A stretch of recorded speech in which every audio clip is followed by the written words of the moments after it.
But I'm Laura Mancini, and I'm the School and Family Programs Manager here at the Meadows Museum. It's my pleasure to welcome you here to kick off our fall Luis Martin lecture series in the humanities. Today it is titled Siren Song, the Allure of Spanish Painters and Their American Collectors. This lecture series is one example of the benefits of museum membership. If you are not a member, you can check in with the front desk to join. If you are, thank you so much. Your support helps to bring exciting speakers and programs like this to the Meadows Museum. It is now my pleasure to welcome our speaker, Nancy Cohen Israel. She is an art historian, writer, and educator. After earning her master's degree in art history from the George Washington University in Washington, D.C., she returned to Dallas as the McDermott Intern in Education at the Dallas Museum of Art. Over the past 30 years, she has been a presence in the local art world, serving in a multitude of roles, including gallery director, lecturer, curator, juror, as well as the owner of Art a la carte. In the latter capacity, she organized and led art tours for 15 years through her popular program, Second Saturdays. Prior to joining the Meadows Museum in her current position as the manager of docent programs, Nancy spent many years lecturing here through the museum's dynamic public programming. Additionally, Nancy has been a regular contributor to Patron magazine since its inception in 2011. She continues to cover the visual and performing arts in North Texas and beyond for Patron, as well as for the Dallas Arts District Guide. This fall, Nancy is very honored to present Siren Song, the Allure of Spanish Painters and Their American Collectors for the Luis Martin Lecture Series in the Humanities. Thank you. Thank you. Well, thank you, Laura, for the introduction. Can you all hear me? Am I awesome? I'd like to thank Ann Kinseth. She couldn't be here this morning, but for the invitation to do this, as Laura mentioned, what a gigantic honor.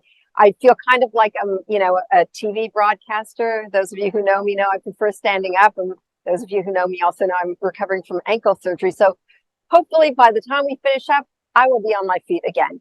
In any case, it's wonderful to see all of you here this morning. And we're really going to look at this today. We're going to be looking at American collectors, the Spanish artists whose work they were collecting. And it seemed like a really important topic, as we've got this gorgeous Sorolla exhibition upstairs, all of which comes from private collections. As we will see, Sorolla made a few trips to the United States and left just this spectacular trail of paintings behind him. But before he did that, this painting, another Marguerite, came to the United States in 1893. And it was the first one of his works to be shown publicly. We're going to be talking about it a little bit more at the end, but I just want to mention that this painting was a beachhead for Sorolla. Again, his work was here, but he started coming through the early 20th century. However, I want to frame this as to what came before and to the American collectors whose works have really endowed our museums and enriched American culture in many, many ways. So I've divided it up. Tonight we're talking about the 1860s to about 1900. Next time we'll talk about that 1909 exhibition that toured the East Coast of all work by Sorolla. The following week we'll talk about his 1911 push into the heartland, and then the final week we'll talk about his legacy and what came next in American collecting. I always like to mention this really tiny sliver of 19th century art and life in America because it's not very well reported. And when I was an undergraduate at UT, I took this class called The American City and the Arts, which was a revelation because, in the art world, in the American art world, you have sort of the Hudson River School and then modernism. And you don't hear a lot about this last third of the 19th century. In our history books, we have the Civil War, and then we have immigration. And there's this little chapter about the robber barons and Victorian chintz. So what I'm really hoping is to kind of fill in some of those blanks with what was going on. Now, there were a few things that were happening that made the world a smaller place. And of course, much of this had to do with the Industrial Revolution. So beginning in the 1830s, train travel was being used not just for coal, but also for people. So passenger rail was huge. And in Europe in particular, as early as 1835, people were able to get from Paris to Barbizon to paint outdoors. By In the 1840s, 1850s, there were rail lines between Barcelona and other cities on the east side of Spain.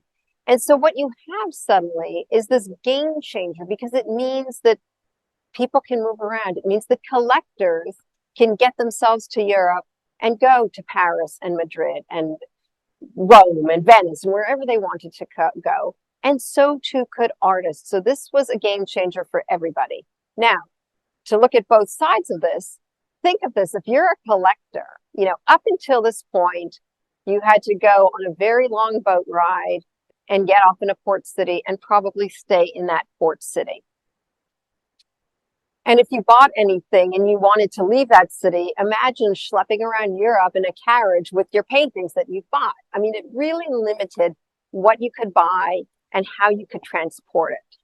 But in the 1850s, steamships started ferrying wealthy Americans overseas. They could get off in a port city, they could get on a train, and not only go to all of these different cities, but imagine how much you can buy when you don't have just a carriage. So this is a Pullman car from much later, JP Morgan's private Pullman car. But I wanted to give you an idea of not only the opulence of how this group of people were traveling, but look how much room there is. I mean, you can really do some serious shopping. And this is what Americans started to do. Now, these cars, the Pullman sleeping cars, only came online in 1865. Of course, we had a little conflict, huge conflict in this country the previous 5 years. And as awful and atrocious as the Civil War was, and we know it wasn't awful for everybody. And this is when some gigantic fortunes start being made. So again, you've got this confluence of all of these things of Americans having not only the physical ability to travel, but the financial wherewithal. Then, to add another layer, you have people such as Henry James, who are just talking about how, how great it is to be an American. And what he wrote in a letter in 1867 to his friend, the literary critic Thomas Sargent Perry, was, "I think to be an American is an excellent preparation for culture. We can deal freely with forms of civilization not our own. We can pick and choose and assimilate, in short, aesthetically, etc. Claim our property wherever we find it." It's awesome to be American. You don't have to silo yourself into one kind of art. The world is your oyster. Now go shopping. And so you have these robber barons going overseas. And we all know, right? People don't. I always say times change, people don't. If you have your choice between buying a painting in Europe and shipping it home or buying it in a local gallery, oh my gosh, isn't it so much better when people come over to say, "Oh, I picked that up in Paris." So rather than saying, I got it at 2x2, which is great, but it doesn't have the same kind of cachet. So you've got people such as James saying, go shopping, let's go shopping. So you've got these robber barons who, are able to buy things that are not available here. The other thing that's really important to remember in the 19th century was the real centrality of Spain in the imagination of Americans and even Europeans. And so, just brought that to give you one more idea of artists traveling about. And this beautiful painting by Monet, quite late, 1877. So after this initial round of being able to travel. But what you also have suddenly in the 19th century is an interest in optics. You've got the rise of photography, and this has all of its own implications. So we've got the landing of Columbus here. And it's all Columbus, Columbus, Columbus in America, especially in the 1890s. This is a painting that was done in 1847. There was a commission for all of this series of paintings for the rotunda of the U.S. Capitol. You've got the landing of Columbus. All praise the non-Spaniard Columbus. But of course, he is associated with Spain. Now, I know that in this day and age, praising Columbus is problematic. We're going to leave that for a different MARTÍN lecture series. We're just going to pretend we're in the 19th century. So you've got this, The Library of Congress opens in 1897. In the Capitol Rotunda, you've got Human Truth and Understanding, this woman you see sort of in the center. She's surrounded by 12 civilizations and countries that have made a difference to human understanding and to the growth of America. And right here, this is a little pixelated, apologies, you've got Spain. And so Spain is central to our public buildings that you'll see. In 1892, of course, it's the 400th anniversary of Columbus's landing. And so this is when President Harrison declares October 21st, Columbus Day, which we just observed a few days earlier. To give you an idea of what happens every 100 years on Columbus Day, the previous anniversary in 1792, they changed this university name of King's College way up in Harlem to Columbia University. And then if we fast forward in 1992, for those of you who think, when did this become Indigenous Persons Day? In 1992. And so again, this thing about Columbus seems to change. Even in France, you have, this Spanish craze. In 1838, the Gallery Espagnole opens in the Louvre, full of Spanish paintings, a lot of them from the 17th century. It was at this time that you have artists such as Manet declaring Diego Velázquez, the 17th century painter, as the most noble painter ever. And so Gallery Espagnole is in place from short-lived 1838 to 1850, at which point it moves off to London and is dispersed in 1853. However, new government, new ruler, Napoleon III, who at one point was the French president, then he became the president of the French, and then he was like, oh, heck, let's just be an emperor. And so he marries this woman who we know as Empress Eugenie, but she was born Eugenia de Montijo, so the Spanish noblewoman. So even on the throne of Spain, the throne of France, you've got this Spanish queen. And it's really magnificent painting. I believe we had this one when we had the Alba collection here. If not this one, we had other paintings by Winterhalter, which were just so gorgeous. But anyway, so you've got all of this European art that's really, Europe represented sophistication. And what we see particularly in France, of course, is an interest in landscape painting. We have American artists going to Europe. We've got John Singer Sargent, who's living in Europe. As you see here, he's copying the works of Diego Velázquez. Obviously, Sargent goes on to paint every American well-to-do family, really sort of a painter to the stars in the 19th century. And William Merritt Chase, painting the Moorish warrior. Again, problematic title, different topic, different time. But there was also an interest in the 19th century in the exotic and in what traditionally has been called Orientalism. And both of these artists will go on to be good friends with Joaquin Sorolla. So again, it gives you an idea of the circles they're running in. And it's also, I always like to mention that it's important not only to know the artists, but to the people collecting their work. And what I find really interesting is there are sort of different kinds of collectors. There are the collectors, such as Mr. Meadows, whose institution we are currently sitting in, and 4 other big collectors in North Texas whose museums bear their names. So you've got all of them. You've got people who might not have been to the institutions bearing their names, but Henry Clay Frick, you probably heard of him. Alfred Barnes, you've heard of him. Isabella Stewart Gardner, probably heard of her. But then you've got a really interesting phenomenon in the late 19th century in which these cities are saying, we really need to have a civic place in which to put all of this art. So you've got this other tier of collectors who amass these huge collections and are giving them to these nascent organizations. For example, in New York City, 1870, they decide to have this new museum. Will be called the Metropolitan Museum of Art. They have a group of benefactors are put together, 106 of them. There's one woman, Catherine Lauriard Wolfe, probably not a name with which most of us are familiar unless you read all the way down the credit lines in label text when you're in New York.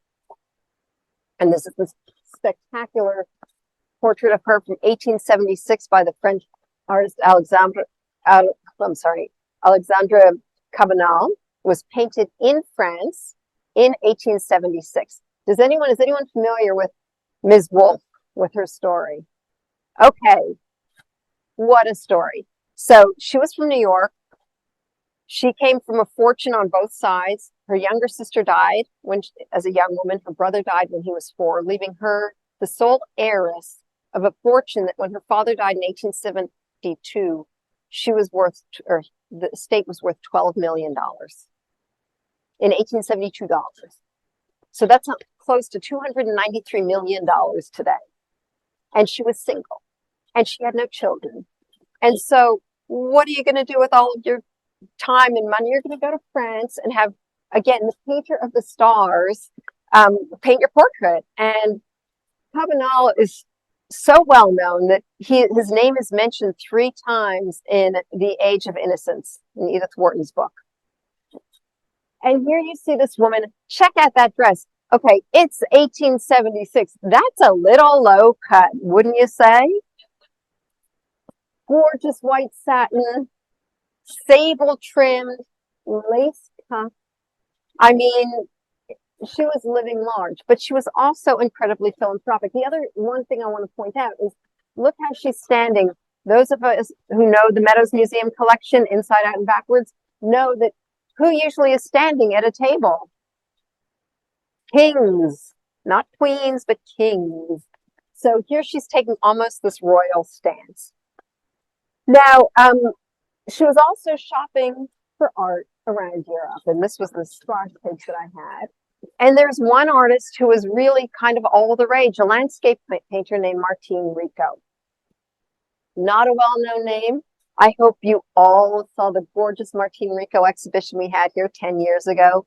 It was stunning. It was a revelation, at least it was to me, when I was asked to teach a class on it. And Scott Winter, my predecessor here, said, "Do you want to teach a class on MARTÍN Rico?" I'm like, "Who?" So, but then of course, soaked up everything I could, and his work is gorgeous. And of course, we've got it in our collection. But this was one of 140 paintings that she bequeathed to the Metropolitan Museum of Art. And imagine, I mean, I don't know, I know we don't see Olivia Turner here, but I don't see anyone in our curatorial department here, but like, I think if you were to go through the Meadows Museum right now, you would not find 140 objects on the walls right now. So it is just an extraordinary number of works. She also did something, or she was also collecting, so she was collecting things that people liked at the time. Again, landscapes, another one of these exotic scenes by Jerome, Prayer in the Mosque. So here's a Jerome, a French painter, going to Egypt. This was painted in the Amran in Cairo Mosque, which was a 7th century mosque. However, by the 19th century when he was there, it was largely in disrepair. So this was like this exotic wish of what a mosque would be like. And we've got really strange things, such as this enigmatic character here. I don't know what to tell you. I don't know if it just lent something to the exoticism of it. Any of you who've traveled in the Middle East know one is not allowed into a mosque without clothes on, male or female. So, but very much the taste of the time. Now, in addition to that, Ms. Wolfe established an art endowment fund with seed money of $200,000, which today would be worth $6.5 million. It was the first art acquisition fund ever established in an American art museum. And so if you look at these 2 paintings, these were works that she did not donate, but that were acquired by the Met with money she gave. So what do we have? Jacqueline David's The Death of Socrates. Any of you who have gone to the Met have probably seen this. It's one of the masterpiece jewel gems, highlights of the Metropolitan Museum of Art, acquired in 1931. But look what we've got on the right. Painting by Sorolla. Havea. I think this one was actually in our Sorolla exhibition 10 years ago. And we've got a lot of docents. And Linda, do you remember this one in there? I think it was. Yeah. Look when this was acquired, 1909. They were shopping at that big 1909 exhibition that we're going to talk about next week. You've got other collectors, also in Philadelphia, Anthony Drexel, John Johnson, P.A.B. Widner, and Henry Gibson. William Hood Stewart, who was from Philadelphia, then moved to Cuba, then moved to Paris. We'll talk about him. In New York, also Louisine and Henry Havemeyer. Louisine spent many years in France. She was a good friend of Mary Cassatt's. And another artist, Emily Sartain, who we'll be talking about briefly. And then by way of Virginia, Baltimore, and New York, Thomas Fortune Ryan, who we'll be discussing in later lectures. But to give you an idea of, Widner's son, upon Mr. Widner's death, his son bequeathed 300 works to another nascent organization called the National Gallery of Art in Washington, D.C.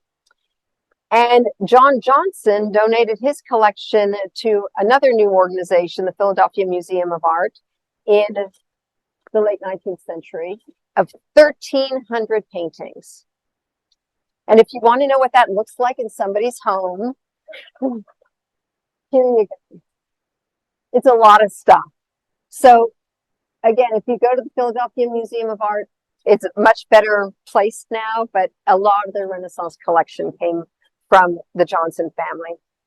And then the third type of collector is this really under the radar collector, and that would be someone like William Hood Stewart, who, without having this album in our collection, I'm sure most of us would have never heard of. I think it's safe to say. He, as I mentioned, he was born in Philadelphia. His father owned sugar plantations, which he ran in Cuba. And then right after the Civil War, in 1865, he decamped to Paris because why not? Everybody was in Paris. And the other thing was that I should mention, and I will mention, is that Paris was a modern city at this point. It was undergoing great change, and we'll get to that momentarily. But when Stewart died, nobody really wanted his collection. So it was auctioned off, 155 works in 1898. And so he just really disappeared into the ether, and his collection did. However, he was a really important collector for the artists with whom he worked. Somebody like Stewart he had a salon every Sunday for lunch, and he would just invite collectors, he'd invite friends, he would invite people in from out of town. He was a multilingual individual, so people could come and speak English there, people could come and speak French there, people could come and speak Spanish there, and feel very comfortable. And it was a way of connecting not only patrons with artists, but, figuring out a way to broker a couple of artworks between these new collectors, these, I don't want to say wannabe, but aspirational collectors, and up and coming contemporary artists. And also the reality that happens everywhere through the history of time is it costs less to collect up and coming artists, right? So it was a way to dip your toe into collecting with not that much of a commitment. So you've got the collectors. The other group of people who don't play as much role in the 19th century, but who are critically important to reminding us of who these artists were, are curators. A lot of these artists, including Sorolla, sort of slipped into oblivion. And it wasn't until 1989 when a curator said, hey, this work is fantastic. And if you recall that by the time when Sorolla was painting late 19th century, early 20th century, it was all about modernism. There was another Spaniard who had showed up in Paris by the early 20th century who was getting everybody excited, and that was Picasso. So at that point, Rico's star had sort of faded. But by 1989, you have these curators saying, this work's and Sorolla. This work is gorgeous. So the first Sorolla exhibition to sort of revive him was in 1989. There have been several after. I hope all of you remember fondly the one we had here, gigantic Sorolla exhibition in 2013. And now we've got this other terrific exhibition. And then Rico is the same. And I really credit our previous director, Dr. Mark Rodlan, of very blessed memory, who was bringing all of these 19th century Spanish artists to us. So let's talk a bit about who was hanging out with William Stewart. He had Martín Rico, and I had to bring in the portrait that Sorolla did of him. And then his pals, two of the Madrazo brothers, Ricardo and Raimundo, who are flanking this. Oh, sorry. Mariano Fortuny and Erazu. So these four artists living large in Paris, traveling around because they could get from place to place, and really in a place that was changing every single day. We're also going to touch briefly today on Emilio Sanchez Perrier, who is now my new crusade that I really want somebody to have an exhibition of his work. We have two of his pieces here, and I see some of our docents shaking their head. It's gorgeous, y'all. So we'll see some today. And if you see Amanda Dotson around, you might drop a hint. And of course, we'll talk briefly about Sorolla today and much more over the coming weeks. One thing that's important to note is in the 19th century, you have all of these expositions and all of these fairs. You had the Salon de Beaux-Arts in Paris, better known just as the Salon, the Exposition Universelle in Paris. You had the Venice Biennale, which was opening up for the first time. 1895, Sorolla was one of the first judges for the first one. The Columbian World's Fair in Chicago in 1893. And unlike today's art fairs, which is, people flock all over the place to go to, they actually handed out prizes at these. It was a big deal if you could earn a prize. Obviously, it shot your reputation through the roof. So if we look at Martín Rico, again, not a household name, but he was a trailblazer for so many reasons. He studied at the Real Academia de Bellas Artes in San Fernando in his native Madrid. And because he could get out of town, he was able to get up to these beautiful landscapes in Guadarrama up north of Madrid. And he was trained more sort of a romantic painter. Here you just see this misty, beautiful, longing sort of a landscape, gorgeous, from 1858. And remember, cameras were coming online at this point, but can you capture this with a camera in 1858? Just these beautiful colors, just, getting a sense of the air. It was extraordinary. He won a competition in 1861. They had a competition for a travel grant. So through the 19th century, young artists would compete for travel grants with sort of the implicit understanding, where do you think they would go? Where was the center to go to look at art, do you think, in the 19th century? Rome. I mean, they even have one called the Prix de Rome in France, that you go to Rome. So everybody said, great, when are you going to Rome? And he said, I'm not. I'm going to Paris, which was weird, because why would you go to Paris? Well, Paris, as I alluded to, was becoming a modern city at great peril. It's true. Many people were displaced, but this gives you an idea of the before and afters. But this is where things were starting to happen. We think of Paris as the city of light. Why was it the city of light? Because it was raised in the 19th century and set up for gas lights on the streets and, for new technology. Now, we think of it now like, oh, Paris, it's so beautiful. Well, it had a very practical purpose to do for this as well, because there were always these revolutions. The 19th century was just pockmarked with revolutions all over Europe. And Napoleon III said, we're done in Paris. The rallying cry in France was always, oh, barricade, let's go to the barricades. Let's barricade ourselves across the road, which you can see is entirely possible on the upper image, not so much on the lower one. Not only that, it was easier to get a column of troops down these wide boulevards than through these medieval little rickety streets. And so it was a time of change. There's a wonderful apocryphal story that they were tearing down the inn where Rico was staying, and apparently the bulldozers dug into it moments after he left for breakfast one day. So it was just a very quick and speedy changes. but it was definitely a place to go. The study grant that he earned in 1861 gave him 3 years of travel abroad, study abroad, plus travel expenses, plus an annual stipend of 12,000 reales. So it was quite generous. And he did travel quite a bit. I'm really going to focus on the time he spent in France, however. And, this was sort of the seedlings of artists experimenting with painting outdoors en plein air. It was the seedlings of them being interested in light. And it will eventually move into the movement we know today as Impressionism. But one of the artists who was painting en plein air, who was going to Barbizon because he could get there, was Charles d'Aubigny. And here you see this one, Washerwomen at the Oise River near Valmont-Blois. He wasn't taking any students, but that doesn't mean people didn't flock to study with him. So Monet went and studied with him, and Camille Pissarro studied with him, which was a real boon to Fortuny because Fortuny didn't speak French.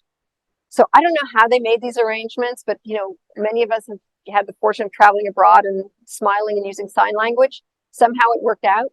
But when he met Pissarro, it was fabulous because suddenly he could communicate. And so here by 1865, he's also painting en plein air. Rico is, we've got Washerwomen of La Varenne. Varenne is where he and Pissarro first met each other.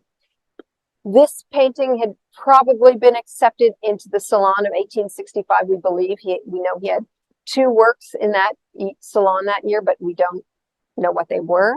He received a lot of acclaim in France. In Spain, not as much. But this did win 2nd place at the Exposición Nacional de Bellas Artes in Madrid 2 years later. So if you've been keeping up with the math, he went to France in 1862. This is 1865. His travel grant was for 3 years. It ran out. So he briefly went back to Spain, asked for an extension, and miraculously got it. And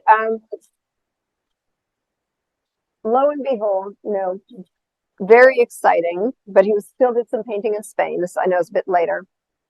The travel grant eventually ran out, and there he was with no money, no prospects, trying to live, eke out a living in Paris. And so he's has been working at that point. He's looking at night, creating woodcuts and watercolors, anything he could sell. And he was doing this in the studio of Fortuny. Well, fortuitously for him, that was the year 1867 that he met William Hood Stewart. And Stewart immediately took him under his wing, as he did many of these other Spanish artists, all the ones that I've mentioned already. It was an incredible relationship.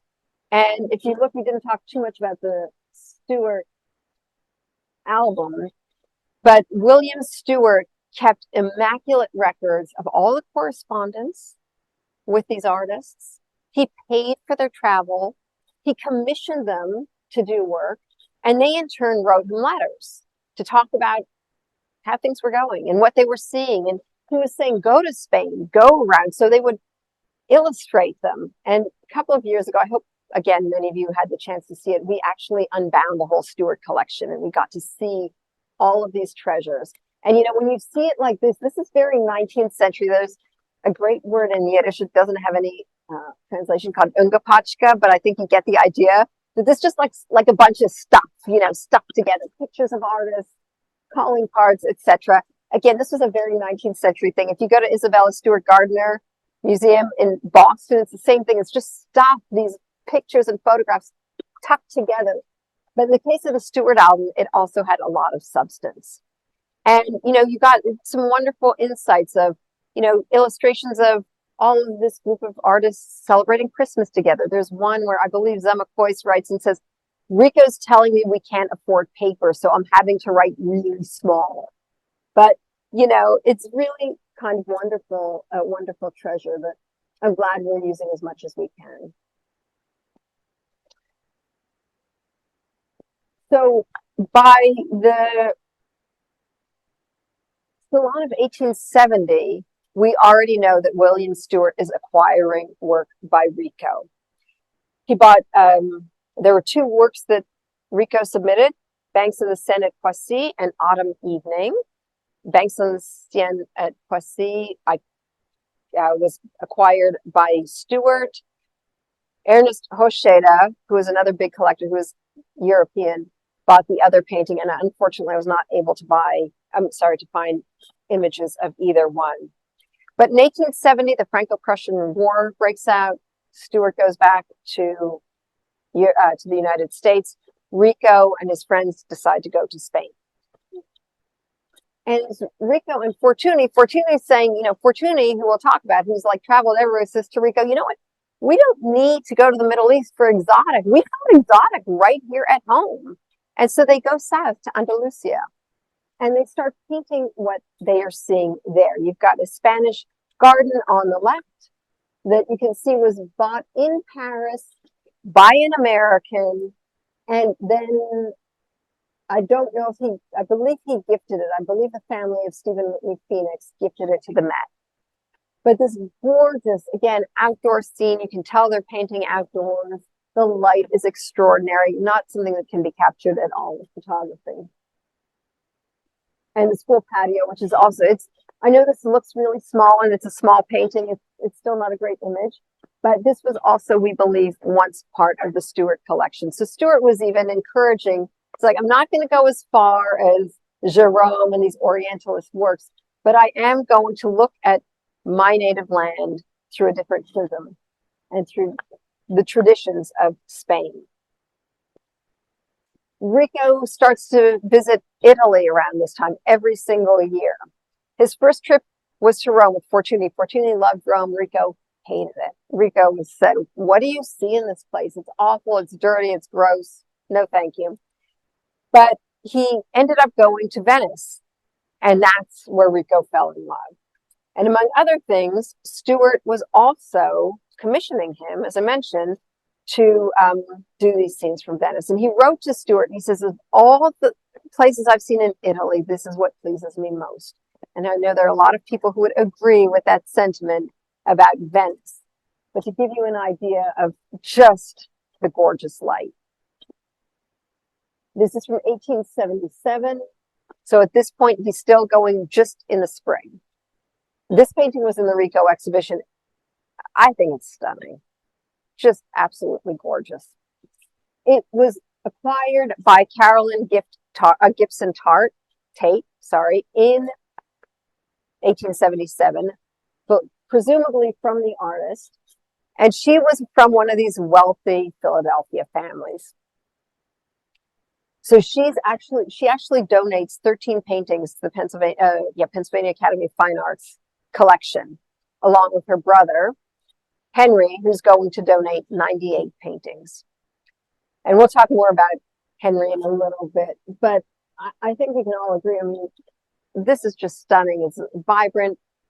Just the way that he paints water is really gorgeous. And this becomes kind of a hallmark for our Spanish artists, right? You've got Rico painting the Grand Canal that almost looks as though it's shimmering on the canvas. We've got Sorolla, who's painting the beach that looks like it's shimmering on the canvas. And we've got Sanchez Perrier, whose placid water scenes are extraordinary. So we also have, of course, we can't resist here at the Meadows Museum, this gorgeous painting that entered our collection relatively recently in 2007 by MARTÍN Rio San Travaso. And at this point, in 1903, he's already living there full time. So this was a scene that he painted over and over again. He was 70 years old when he painted this. There's a reason you probably hadn't seen this painting before the exhibition. It spent many years in a private collection in Japan, interestingly enough, before we acquired it in 2007. But this was one of the most expensive works that Rico ever sold. And he sold it through Knoedler and Company, if you remember them. They had a very sad demise a couple of years ago, but they had been established around 1898. It was bought I'm sorry, it was sold for 6,000 francs in 1898, the original sale, which again is a king's ransom. And it was right towards the end of Rico's life. He passed away in 1908. And if we zip to another very beloved painter of the 19th century, we come to Mariano Fortuny. Not completely remembered for these works, again, these exotic works.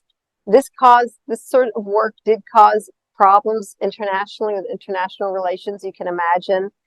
The 19th century is famous for having all of these odalisques, and Fortuny really sort of leaned into these Arab fantasies. And you've got this one of this naked woman sprawled out across the bed with somebody playing an instrument. I can't believe anyone really thought these women just lounged about naked all day listening to music. But this is what got painted over and over and over again. So this was in 1861. He painted this on cardboard. So one of his early trips to North Africa. And then this one he painted for Stuart, Arab Fantasia. Painted in Rome. And again, so where Venice was Rico's happy place, Rome was Fortuny's happy place. Stuart purchased this for 12,000 francs, which again was a king's ransom for a relatively small painting. And it's now back in the private collection. By the 1870s, this had sort of passed for Fortuny, and he was, again, with Rico, going to Spain, saying, look at our own exotic history. They're going to Granada. They're looking at their country's own Islamic past. And so you've got this gorgeous council house, Granada, from 1872. And the light, you just feel the heat coming off the pavement in the light. And again, that was something that I really can't stress enough, that photography could not capture at that time. So there was this argument about, is painting dead? The argument's still going on. I don't think it'll ever die. I hope it doesn't. But when you look at something like this, painting was alive and well. And even though this is not, thankfully, an odalisque, there's an element of the exotic to it. It's something different. This is not Paris. Paris was new and fresh, and that was all fantastic. But this was old. This was tradition. This was history. And what's interesting is the following year, Henry Gibson, so remember I just mentioned his sister, he and his sister gave all those works to the Philadelphia Academy of Fine Arts, and he buys it with the assistance of William Stewart. And so William Stewart is brokering art deals for these American collectors and on behalf of his friends who are all of these artists. Stewart really wanted to help his artist friends, but he really didn't like Gibson. And you know how they say, like, don't text anything you don't want people to be able to see at some point.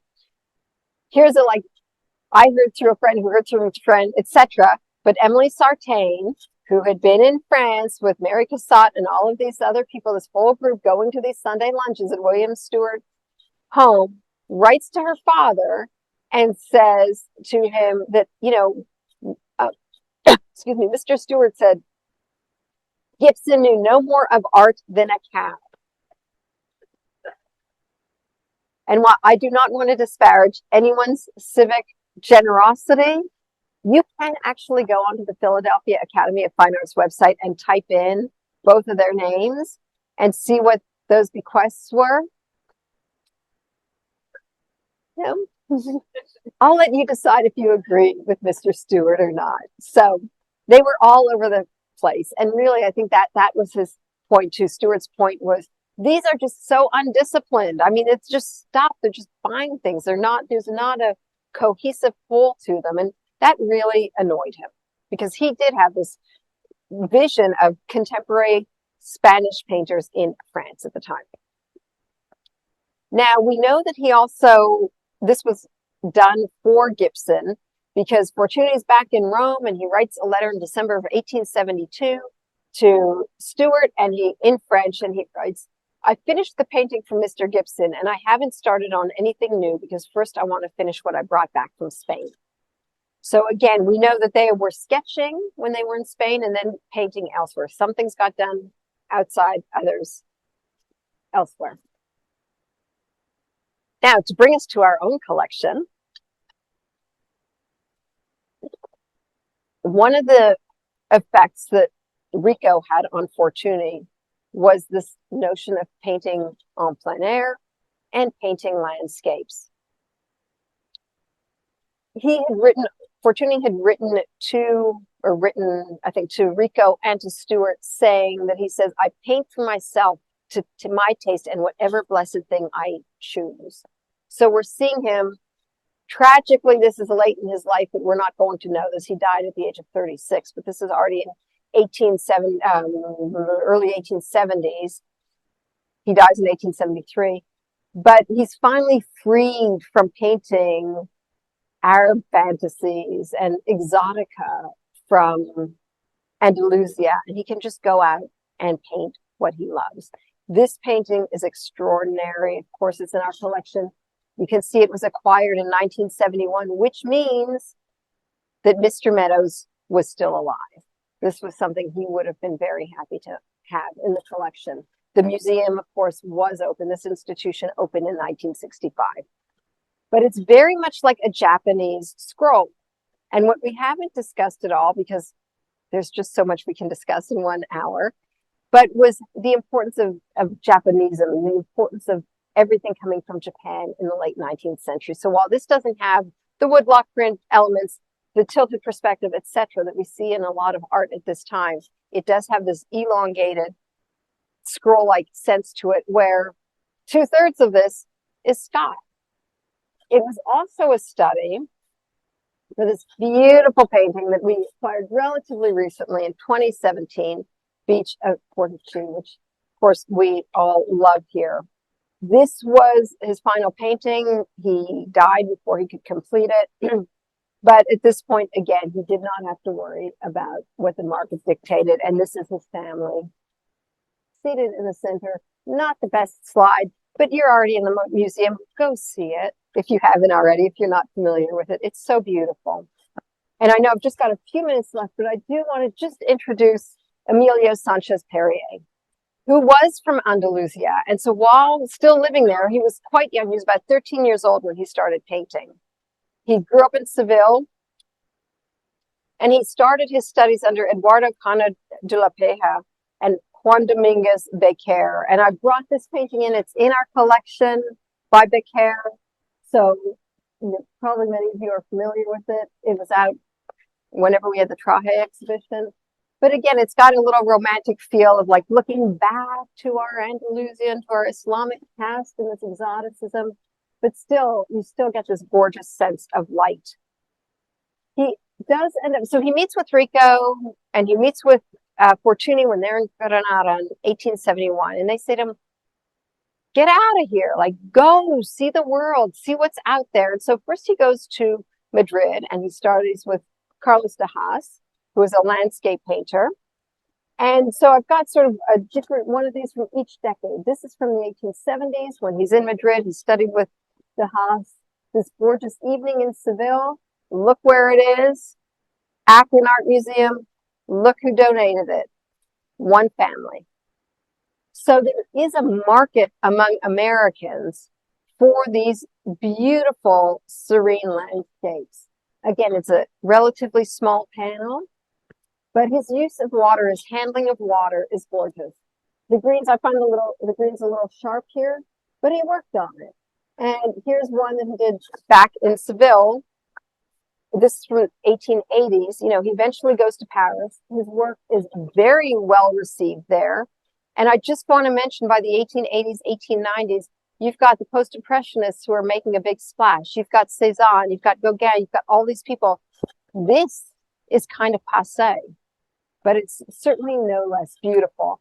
When he shows in 1881, a writer from the publication Le Gaulois littéraire et politique states, Monsieur Sanchez Perrier has concentrated all the rays of the Spanish sun in his small painting, the Alcazar Vegetable Garden in Seville, where the orange trees bear gleaming fruit. Not the same painting, but this is our only painting from our collection. that was acquired again relatively recently, showing these stunning, gorgeous Andalusian gardens. Now, by the 1890s, he's in France studying and tiny painting. I've blown it up. It's 15 by 21. You all know, most of you know that I'm a big 17th century devotee. This is one of my favorite paintings at the Meadows Museum. It's serene, it's calm, it's exquisite. His brush strokes, this contrast between the calm, placid water and these soft, bushy foliage, and then contrasting with these greener, richer trees behind it, is absolutely magnificent. One footnote that, I didn't have time to add, but he befriends Luis Jimenez Aranda, an other artist whose work we have in our collection, who was doing genre scenes and who was living in Paris at the time. And this will just bring us, we've got all these beautiful landscapes that Americans in Europe are purchasing. Then we've got this Spanish artist whose work gets shipped to America, where it's acquired here. It came here as part of the World's Columbian Exposition in Chicago in 1893. There was only one award given that year, the Medal of Honor, and it went to this painting by this very young artist. Here we've got the story of this young woman. It's called Another Marguerite. There are several interpretations of it. Marguerite was sort of a generic name for sex workers. It's believed that here's a young woman being apprehended for plying her trade. What mode of convenience is she on? She's on a train. And Sorolla even says, I saw this on the train between Madrid and Valencia. Another interpretation is that it comes from Faust, that she was a woman, Margaret, who had to commit infanticide. She had to kill her baby, and society was going to lock her up as a result. And so, again, apprehended. And Faust certainly would have been somebody very well known in the 19th century. It could, I personally am not going to weigh in on this. It could go either way. We do know that around that time, Honoré Daumier, the French artist, lithographer, satirist, said, one must be of one's time. And so here's Sorolla being very much of his time, whichever interpretation you choose to follow. This was acquired by a man named Charles Nagel, American, for the princely sum of $1,800 from this exposition. And Nagel had traveled throughout Europe, but he traveled to Germany. So whereas France was all about landscape painting, Germany was all about social realism. And so this really reflects the time that he studied in Berlin and this appreciation for social realism. Now, Sorolla is going to ditch social realism shortly after this. But in the meantime, this was what put him on the map in the United States. He ultimately he was a lawyer, Nagel was an attorney. He ultimately became the 4th Secretary of Commerce and Labor in the Taft administration. So that's a little fun fact you can take into the weekend if you're playing a trivia game. He donated it to an institution very much like this one, the Mildred Lane Kemper Art Museum, which is on the campus of his alma mater, Washington University in St. Louis. So again, just a reminder, all of these people, as for all of us, as we clean out our homes and say, who's going to want our stuff? Surely there will be a museum somewhere that would appreciate having it. And with that, I would be happy to take any questions. Thank you.